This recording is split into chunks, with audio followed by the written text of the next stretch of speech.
Assalamualaikum warahmatullahi wabarakatuh. Perkenalkan, nama saya Aulia Syafitri Hasibuan dari kelas 2 SIC dengan NIM 2457301023. Pada video ini, kita akan belajar tentang framework lanjutan menggunakan React.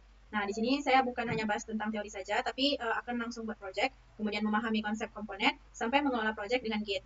Di sini saya juga akan menggunakan Excalidraw untuk memvisualisasikan alur berpikir kita supaya lebih mudah dipahami.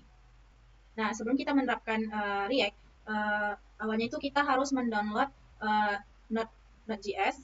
Nah, di sini adalah tampilan website di mana tempat kita nanti mendownload Node.js. Nah, setelah itu teman-teman bisa pilih Get Node.js. Kemudian di sini karena saya menggunakan Windows, jadi saya klik nanti Windows Installer. Karena kebetulan saya sudah download, jadi saya tidak mendownload lagi. Nah, kemudian cara kita itu mengetahui apakah Node.js itu sudah benar-benar terdownload atau belum. Di sini saya cek di Windows PowerShell. Nah, kemudian pada terminal Windows PowerShell ini kita cek dulu dengan cara kita memanggil node minv. Nah, kemudian kita panggil juga npm minv. Nah, jika tampilannya sudah seperti ini, maka tandanya itu Node.js-nya sudah benar-benar terinstall. Nah, selanjutnya kita akan membuat sebuah project baru, di mana saya di sini akan mengetikkan dulu cd. Nah, kemudian lagi. Nah, di sini selanjutnya kita akan membuat nama projectnya, mkdir. Di sini saya membuat namanya itu awuldam. Nah, nah, maka dia ini sudah terbuat nama projectnya. Kemudian kita masuk aja ke project kita, cd awuldam. Nah, kalau udah, kita ketik lagi npm create file add license. Kemudian di sini saya buat namanya itu awuldam. Kemudian kita ketik lagi template. Ini udah formatnya. Template create. Nah, setelah ini kita pilih aja yang React, kita enter. Kemudian kita pilih di sini JavaScript. Kemudian kita pilih yes. Nah, dia akan menunggu instalisasinya. Nah, setelah tadi sudah loading, dia sudah keluar nih link localhost, di mana link ini nanti akan menjadi tempat kita memanggil project kita. Nah, di sini kita klik aja, control klik. Nah, tampilannya akan seperti ini. Nah, jika tampilannya sudah seperti ini, maka React kita itu benar-benar sudah terimplementasikan, atau sudah bisa nanti kita untuk membuat projectnya. Nah, sebelum itu saya mau jelaskan dulu apa itu React. Nah, React itu adalah library JavaScript yang digunakan untuk membangun tampilan atau user interface. Nah, perbedaan utama dengan cara biasa, itu React itu menggunakan pendekatan berbasis data. Artinya, kita cukup mengubah data dan tampilan akan ikut berubah secara otomatis. Dengan kata lain, di React, berlaku konsep tampilan adalah hasil dari data. Nah, ada beberapa konsep penting dalam React. Yang pertama, React itu menggunakan komponen untuk membangun tampilan, kemudian React menggunakan state sebagai data yang bisa berubah, kemudian React menggunakan sistem rendering otomatis ketika data berubah, kemudian yang terakhir, inilah yang membuat React sangat powerful untuk aplikasi modern. Nah, ada beberapa komponen kecil. Komponen adalah bagian kecil dari tampilan yang bisa berdiri sendiri, dari membuat satu file besar React menjadi tampilan bagian-bagian kecil. Misalnya header adalah satu komponen, lalu konten adalah komponen lain gitu. Keuntungan dari pendekatan ini adalah kode menjadi lebih rapi dan bisa digunakan kembali. Nah, ada jenis-jenis komponen yang ada dalam React. Yang pertama itu ada functional komponen, yaitu berupa function yang mengembalikan tampilan. Kemudian ada class komponen, yaitu versi lama dari komponen React. Kemudian ada parent komponen, yaitu komponen yang memanggil komponen lain. Kemudian ada chat komponen, yaitu komponen yang dipanggil oleh parent. Kemudian ada reusable komponen, yaitu komponen yang bisa digunakan berulang kali. Kemudian ada presentational and container komponen, yaitu presentational komponen fokus ke tampilan, dan container komponen itu fokus ke logic dan data. Selanjutnya, kita akan masuk ke pembahasan yang sudah saya buat di Excalidraw. Pertama, kita buka dulu Excalidraw-nya.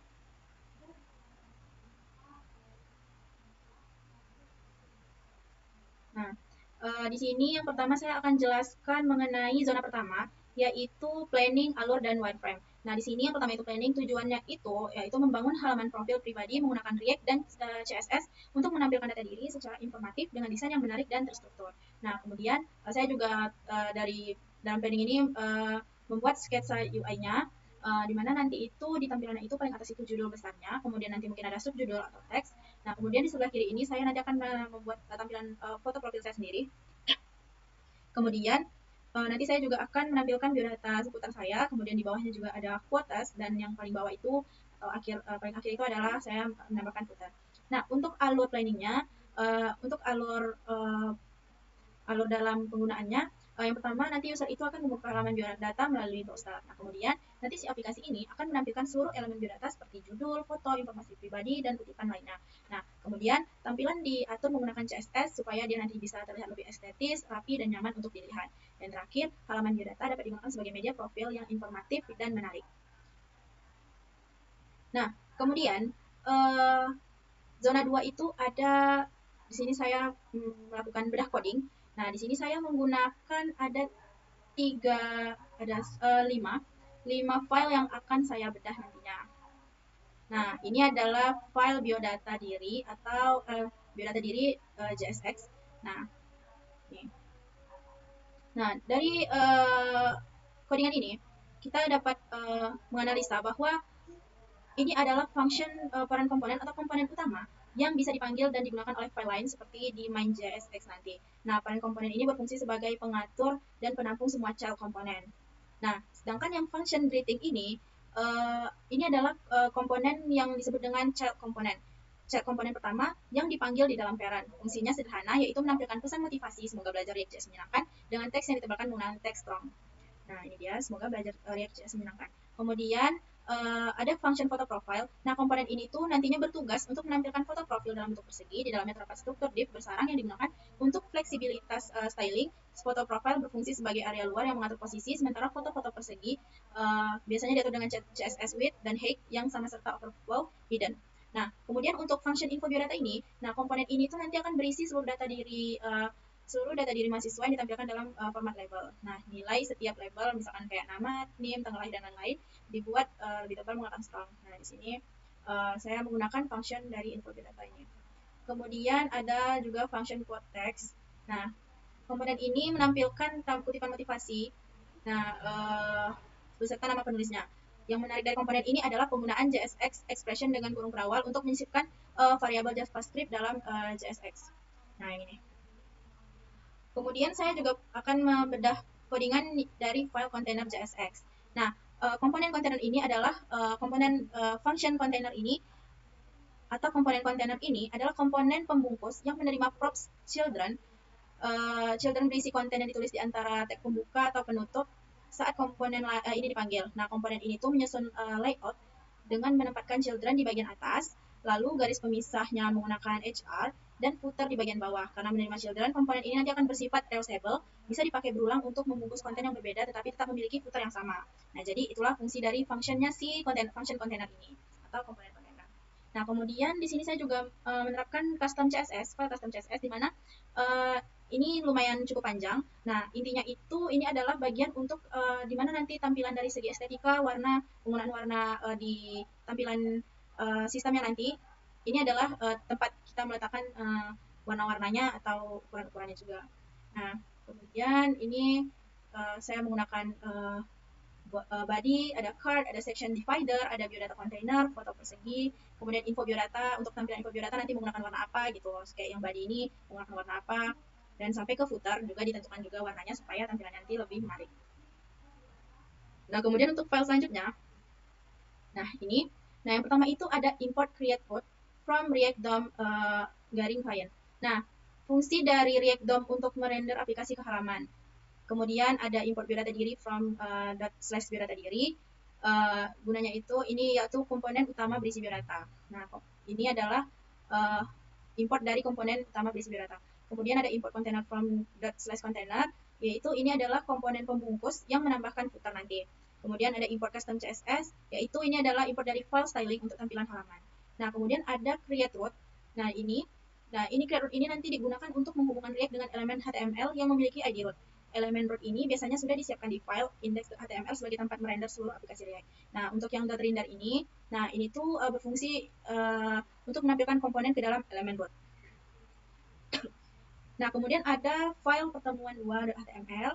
Nah, ini file index ini merupakan nanti ini adalah halaman utama yang pertama kali dimuat oleh browser dalam aplikasi React. File ini berfungsi sebagai fondasi atau wadah utama yang menyediakan elemen div ID root yang menjadi tempat semua komponen React akan dirender di bagian head.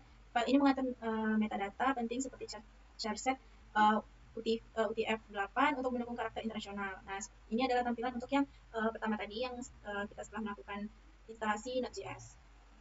Nah, setelah membahas zona 2 yaitu bedah coding, yang ini tadi kan kita sudah bahas nih zona satunya planning, alur dan wireframe, kemudian zona 2-nya bedah coding. Nah, di sini saya mau memanggil project saya yang sudah saya buat. Kita buka dulu Visual Studio Code. Nah, di sini saya mau buka terminalnya. Di sini saya mau manggil projectnya itu, kita ketik di terminal VS Code-nya npm run dev. Nah, di sini dia akan mengirimkan nanti link localhost yang bisa kita akses untuk mengakses project kita. Saya klik, control klik.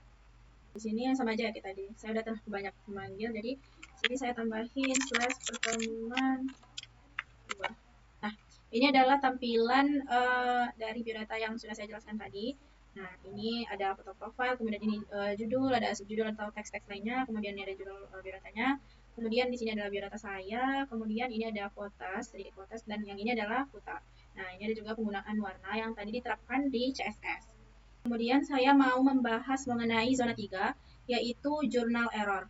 Nah, ini adalah error. Di sini saya mendapati 3 keadaan error. Nah, ini di sini saya ada error pertama, kemudian nanti ada solusinya di setiap masing-masing errornya, kemudian ada error kedua, ada error ketiga juga. Jadi di sini saya mendapati 3 error.